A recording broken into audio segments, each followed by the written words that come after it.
The Senate has confirmed Kash Patel as FBI director. The vote was along party lines, 51 in favor, 49 against. CBS News congressional reporter Taurean Small is on Capitol Hill. Taurean, what more can you tell us about how this vote played out? Yeah, the interesting storyline going into this vote was whether or not Mitch McConnell would be consistent in bucking with party norms and voting against these more controversial picks. We saw today, though, just moments ago, that the longest serving party leader in the Senate and just recently announced that this will be his last term, decided to vote with the party to confirm him. Again, that 51 vote threshold reached because of McConnell. Susan Collins of Maine, Lisa Murkowski of Alaska were the only two Republican defector when it came to this vote.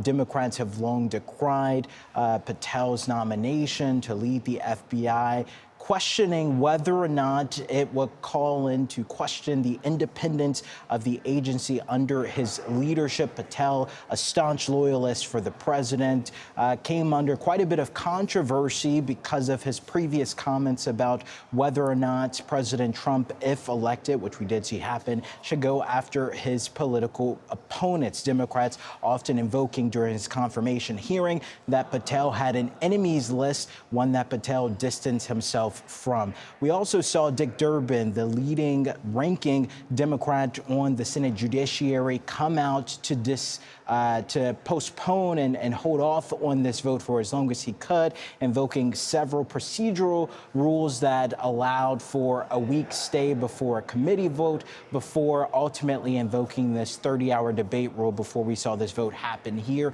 He talked about quite a bit the concerns that he received from people within the agency at the moment, many of which came to him anonymously as whistleblowers talking about his current involvement or knowledge of the mass firings that happened, even though Patel himself said during his confirmation hearing that he was not privy to anything that was happening at the department yet before he became confirmed.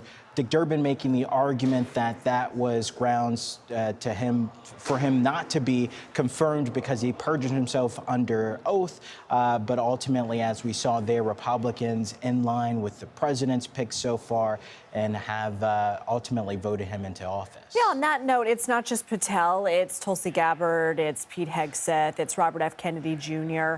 Some of these were probably considered riskier choices, controversial at the onset. All confirmed. What does that tell you right now about the Republican Party?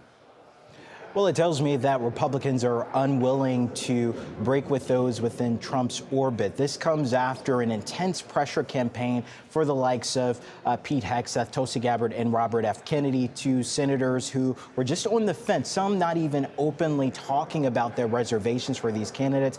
But, for example, Todd Young, who sits on the Senate Intel Committee, was reportedly on the fence about Tulsi Gabbard's nomination. He received a very public attack from Elon Musk, calling him a deep state puppet. They ultimately had a conversation, and Todd Young said that he would ultimately back Gabbard. We also saw other members on other committees talk about how they've had several phone calls from not just the nominees, but folks in the White House. J.D. Vance, the vice president, has served as a power broker of sorts, coming to the Hill to talk directly to senators about Donald Trump's plan and making sure that they're in line with it. So at the moment, it appears none of these nominees and future nominees will face any major pushback, as the party, outside of just a handful of people, are willing to go with Trump's will here. Taurean Small, thank you.